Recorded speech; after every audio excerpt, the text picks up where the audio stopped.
Good day folks, Sean here from Air Photography. So the DJI Neo has been out for about 30 days now, and I thought I'd make an updated user experience review just to kind of go over my thoughts of it after been flying it for another month. Now this is not going to be an overly technical video going over all the features. If you're more interested in that, you can watch my original review that I did about a month ago. I'll put a link to it down in the description of this video. This is just going to be about my thoughts of it, again, after flying it for another month. Personally, myself, I think the DJI Neo is an extremely important drone, a really important drone that DJI has introduced a new category of drone, and I think that for a few different reasons. First off, it's only $179, and a little more if you're in Canada, but that puts it in the price range of a lot of people. Not everybody has $1,000 or $1,500 they can spend on a drone, and especially if you are not sure if it's something you're going to enjoy or not, or how much you're going to make use of it, $179 just makes it affordable for more people. You don't have to have any skill really to fly it because it can be fully autonomous. It'll take off and launch from the palm of your hand.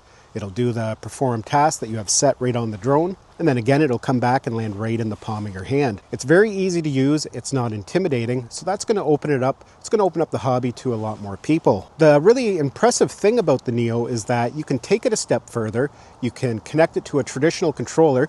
There are several DJI controllers that it is compatible with.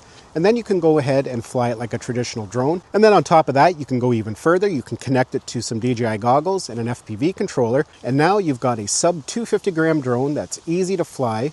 You can get that nice immersive flight. And again, all for $179, minus the cost of the goggles and a controller if you do need to purchase them.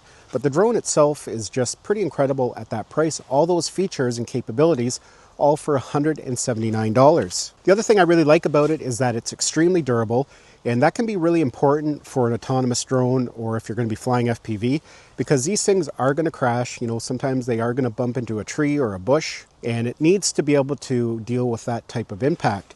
And because of its caged in propellers and being durable and lightweight, chances of this thing being damaged from bumping into a tree or a tree branch is very minimal. And that kind of brings me to my second point, and that's to do with tracking.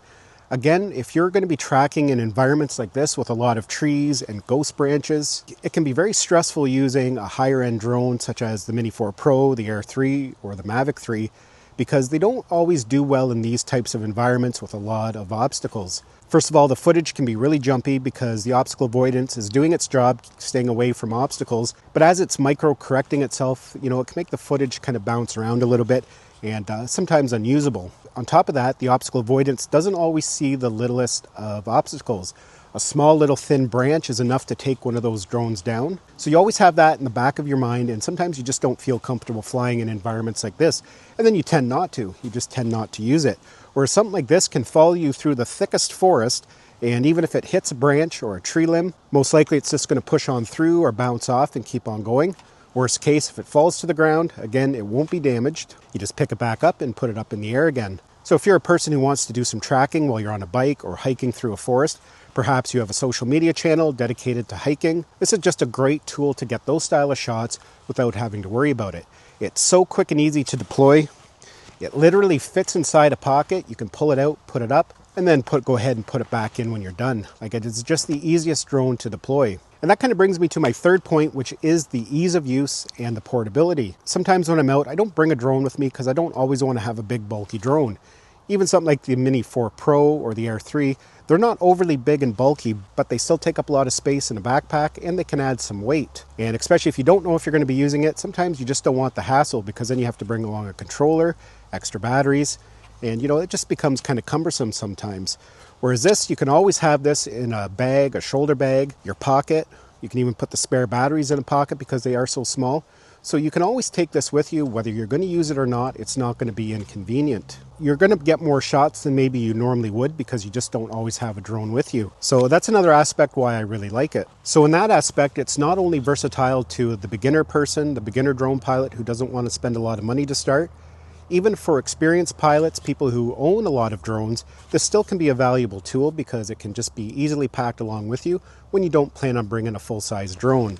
On top of that, you can also pair it with a smartphone and get virtual joysticks for a more traditional flight. Now, you're not going to have the precision as a dedicated controller, but usually it's just enough to get the footage that you want if you're just grabbing a couple clips. Now, another nice feature that's built right into the app is the option to capture audio and have it embedded into the video. So if you want to do some vlogging, some talking while you're recording, you're able to do so. The software is going to automatically remove the noise of the drone from the background. Now, the audio that you're left with is not fantastic. It's going to sound very processed, but enough, for social media and situations like that. Ideally, what you can do is record your audio with a DJI Mic 2 and then sync it in post. In those situations, that will work quite well for vlogs. I'll just show you a demonstration of how that would look right here. So here's an example where using the DJI Neo in conjunction with the DJI Mic 2 will be beneficial if you're a person who likes to capture your outdoor adventures.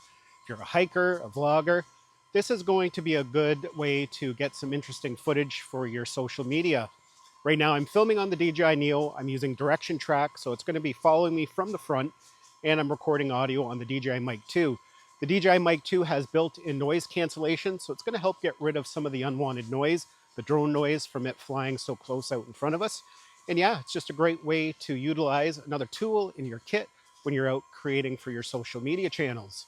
Kind of the biggest concern that has been brought up about the DJI Neo is the quality of the video. And I guess there is a lot of valid concern to that because the quality of the video from the Neo is nowhere near that of the Mini 4 Pro or the Air 3. Now, myself, I don't really have too much of an issue with the video quality. The stuff I've been capturing, I think, looks pretty good. I'm just uploading it to my TikTok, to some of my other social media. And I think it looks pretty good. I guess at the end of the day, I'm more of a realist. I understand that we're not going to get Air 3 quality video on a drone that costs $179. It's just not feasible with a small little camera like that. And, if you look at the competition right now, the hover drone, it's not bad. It does 4K 60. You can even do up to 8K in certain flight modes.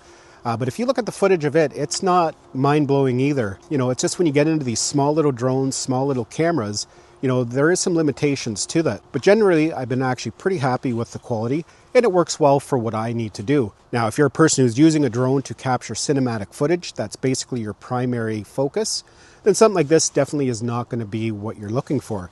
In that case, you're going to want something like a Mini 4 Pro, Air 3, or a Mavic 3. So yeah, I've been loving this little guy. It's become a really important tool in my backpack. I've actually used it to capture B-roll for some of the product reviews I've been doing. I really love the direction DJI is going with this, and hopefully they will continue it.